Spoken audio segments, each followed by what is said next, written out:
શબાનાએ high school પૂરી કરીને કોલેજનું ભણતર શરૂ કર્યું ત્યારથી રોજ સાંજે મહોલ્લાના બાળકોને ટ્યુશન ભણાવવાનું શરૂ કરેલું. આ ટ્યુશનમાંથી થોડા ઘણા પૈસા તે કમાઈ લેતી અને તેનાથી પોતાનો ખર્ચો કાઢી લેતી. આમ તો શબાના ઉડાઉ નહોતી. નકામાં ખર્ચ કરે તેવી નહોતી એટલે સલીમભાઈને કે તેમની પત્નીને ક્યારેય તેને ટોકવાની જરૂર નહોતી પડતી. વળી તેના શોખ પણ વધારે નહોતા. દિવસો વીતતા ગયા. એક મહિનો કેમ જતો રહ્યો તેની ખબર પણ ન રહી. રમઝાનના 20 રોજા પૂરા થઈ ગયેલા. હવે ઈદને 10 દિવસ રહી ગયા હતા. ખરીદદારી શરૂ થઈ ગઈ હતી.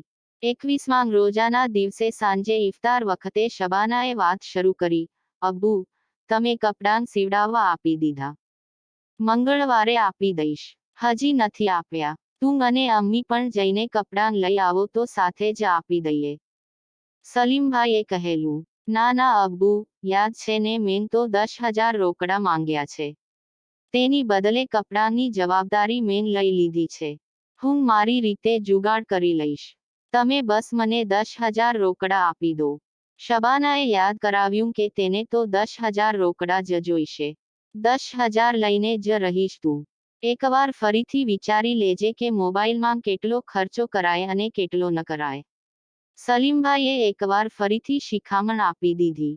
હા, અબ્બુ, એ જરૂરી છે, તમને નહીં સમજાય. એ કહો કે ક્યારે આપશો 10,000. શબાનાએ તરત જ પોતાના પૈસાની ઉઘરાણી શરૂ કરી દીધી. કાલે દુકાનેથી લઈ જજે. કોલેજથી પાછી આવ ત્યારે લેતી જજે. સલીમભાઈએ શબાનાને માથે હાથ ફેરવતા કહેલું, આપને इसे बहुत सर पे चढ़ा रखा है. शबानानी अम्मीए पण टकोर કરી. પરાયા ધન હે, કલ સસુરાલ ચલી જાયેગી. સલીમભાઈએ તેની પત્નીને શાંત કરતા કહેલું. કબીર નાનો હતો. તેને હજી પૈસાની વાતમાં સમજ પડતી નહોતી એટલે તે કંઈ ન બોલ્યો. બીજા દિવસે શબાના કોલેજ પછી તરત જ તેના અબ્બુની દુકાને પહોંચી ગઈ. વાયદા અનુસાર સલીમભાઈએ તેને 10,000 આપી દીધા અને તે ખુશ થતી. શુક્રિયા અબ્બુ, કહેતી ત્યાંથી નીકળી ગઈ. ચાંદ દેખાયો. સૌએ એકબીજાને ચાંદ મુબારક કર્યા અને બીજા દિવસ માટે સૌ તૈયારીમાં લાગી ગયા. આમ તો નવા કપડાં આવી ગયેલા. શોપિંગ થઈ ગયેલું. બીજા દિવસે સેવૈયા બનાવવાની હતી અને ખૂબ સરસ રીતે રમજાનના મહિનાને અલવિદા કરીને ઈદની ખુશ મનાવવાની હતી.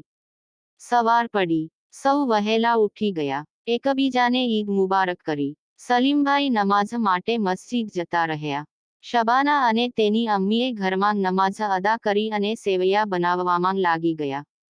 10 વાગે ફરીથી બધા પરવારીને ફરીથી એક સાથે બેઠા ચા પીતા હતા ત્યારે સલીમભાઈએ પૂછ્યું, શબાના તારો મોબાઈલ તો બતાવ. કેવો મોબાઈલ લીધો છે? આજે ડિલિવરી આવવાની છે. બસ થોડીવાર રાહ જુઓ. પણ તે ફોન લીધો છે કેટલાનો? 10,000 તો મારી પાસેથી લીધા. બીજા તે પણ કંઈક તો નાખ્યા હશે ને?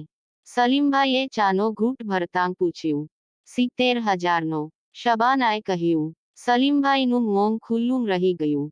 17,000 કા ફોન. શબાનાની અમ્મીએ ચાનો કપ જમીન પર મૂકતા નિશાસો નાખ્યો. આટલો મોંઘો ફોન લેવાતો હશે. સલીમભાઈએ દુઃખી અવાજે દીકરીને કહ્યું. તેમના અવાજમાં ઠપકો હતો. ફોન જ એટલો સારો છે, તમે જોશો તો તમને પણ ગમશે. શબાનાએ કોન્ફિડન્સથી જવાબ આપ્યો અને અમ્મી અબ્બુ બંનેના ચહેરા પર આવેલા ભાવ જોઈ રહી. ત્યાં તો કોઈએ દરવાજે અવાજ આપ્યો. મિત્રો, આગળની વાર્તા આવતા વિડીયોમાં. તમને જો આ વિડીયો પસંદ આવ્યો હોય તો લાઈક કરો. અને આગળનો વિડીયો જોવા માટે ચેનલને સબસ્ક્રાઇબ કરો. ધન્યવાદ.